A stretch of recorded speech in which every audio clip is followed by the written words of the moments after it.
क्या आप जानते हो आपके ब्रह्मांड में कितने तारे हैं? आपको जानकर यकीन नहीं होगा, लेकिन जितने तारे ब्रह्मांड में हैं ना उतने रेत के कण पृथ्वी पर भी नहीं है। बिग बैंग से निकले इस यूनिवर्स ने 1380 करोड़ साल की यात्रा पूरी कर ली है। इस वक्त हमारे पृथ्वी पर मनुष्य की औसत आयु 79 ईयर्स है, जो कि इस ब्रह्मांड और आकार और समय यात्रा के सामने बहुत बहुत ही छोटी है। जब हम दिन की शुरुआत करते हैं तो कहीं ना कहीं कल जो हमारे साथ हुआ था उसका मेंटल इफेक्ट आज के दिन पर जरूर होता है।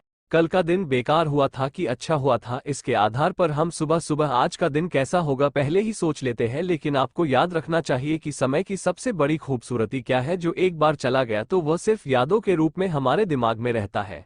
अब आप में से कई लोग बोलेंगे कि हम अपने बीते टाइम की वजह से आज के वक्त में ठीक से काम नहीं कर पा रहे हैं। ये मेरे नज़रिए में बिल्कुल गलत है। हम बीते हुए वक्त की वजह से नहीं, बल्कि बीते हुए वक्त में हमने जो काम किए थे उसका परिणाम भोग रहे हैं। और अगर आज का ये वक्त किसी बुरे काम में लगा दिया या इसका ठीक से इस्तेमाल नहीं किया तो आने वाले टाइम में यही आपके कर्म आपके सामने दीवार बनकर खड़े हो जाएंगे। एल्बर्ट आइंस्टाइन ने अपने थ्योरी ऑफ रिलेटिविटी में कहा था कि समय भी एक चाल से नहीं चलता है। ब्रह्मांड में कुछ ऐसी जगह है जहां पर जाकर समय का भी कोई मीनिंग नहीं रहता, उसका भी अस्तित्व खत्म हो जाता है या उसकी चाल भी बदल जाती है, जैसे कि ब्लैक होल, जहां पर जाकर समय और प्रकाश का भी अंत हो जाता है।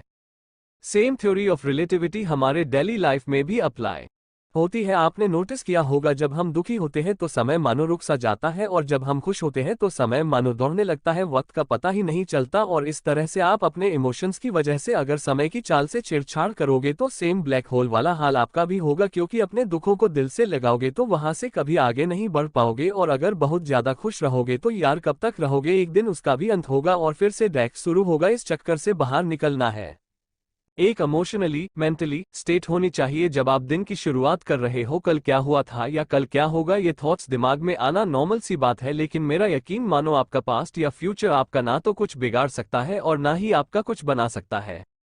अगर आपकी जिंदगी की संपूर्ण ताकत किसी चीज में है ना तो वो है आपका प्रेजेंट। वो प्रेजेंट जिसमें आप बैठकर अभी जो काम कर रहे हो, वो प्रेजेंट जिसमें आप हमेशा रहते हो, वो प्रेजेंट जिसमें आप आलस करते हो, रोते हो, गलत काम करते हो, वो प्रेजेंट जिसमें आप खुद में झांकने की बजाय इस बाहरी दुनिया की तरफ झांकते हो। वापस चलते हैं अपनी ब्रह्मांड की तरफ, क्योंकि वहीं से अपनी उत्पत्ति हुई थी। समय कब शुरू हुआ और समय कब अंत होगा? बिग बैंग से पहले समय का कोई एक्सिस्टेंस नहीं था, और जब यूनिवर्स कोलैप्स हो जाएगा तब भी समय का कोई एक्सिस्टेंस नहीं होगा। ठीक उसी प्रकार से जब हम पैदा नहीं हुए थे तब हमारा कोई टाइम एक्सिस्ट नहीं करता था, और जब हम मर जाएंगे तो उसके बाद भी हमारा टाइम एक्सिस्ट नहीं करेगा। ऐसा हर इंसान के साथ होता है। लगभग हर 100 साल में दुनिया की पूरी पॉपुलेशन नई पॉपुलेशन के साथ में रिप्लेस हो जाती है। सबका टर्न आता है और चला जाता है, और जिसको कुछ करना होता है ना वो हमेशा प्रेजेंट में रहकर ही कर चला जाता है, आज और इसी वक्त में ही करके चला जाता है। ये लाइफ इल्यूजन है या रियलिटी, इसका तो पता नहीं, लेकिन दोनों ही ऑप्शन में हमारे पास जीने का एक ही समय है, वर्तमान। इसी वर्तमान में ताजमहल बनाया गया था, लाल किला बनाया गया था, महाभारत का युद्ध लड़ा गया था। इंसानियत के हर बड़े से बड़े काम इसी वर्तमान में हुए थे।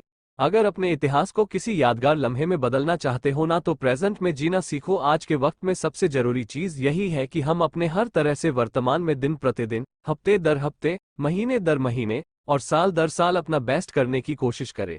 ये जो आपको वक्त मिला है ना, आपको उसमें दुनिया की बदल देने की ताकत है, और आप तो इस दुनिया का एक छोटा सा हिस्सा हो। ये पृथ्वी हमारे गैलेक्सी के सामने और हमारी गैलेक्सी इस यूनिवर्स के सामने एक कण के बराबर है, इसलिए अपने मन पर ज्यादा बोझ ना ले।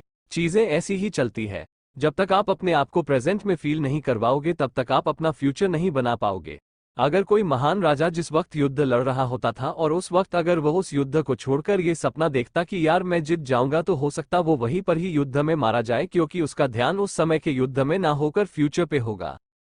इस जिंदगी को भी अपनी बुरी आदतों से, बुरी एक्सपीरियंस से, अपनी चुनौतियों से एक युद्ध मानकर चलो, और इस युद्ध में आपका एक छोटा सा और एक बड़ा ही प्यारा सा हथियार है, स्माइल, मुस्कुराहट। हर चीज को, हर लम्हे को गले को लगाकर स्माइल करते हुए लाइफ में आगे बढ़ते जाओ, अपनी प्रेजेंट में ध्यान देते जाओ। तो उठो आज और इसी वक्त इस वक्त की कीमत पहचाने। आज इसी वक्त कुछ ऐसा करे कि उससे हमारे फ्यूचर की आधारशिला अपने आप रखी जाए। अब पास्ट और फ्यूचर में बाउंस करने की आवश्यकता नहीं है, जरूरत है सिर्फ वर्तमान में मेहनत करने की।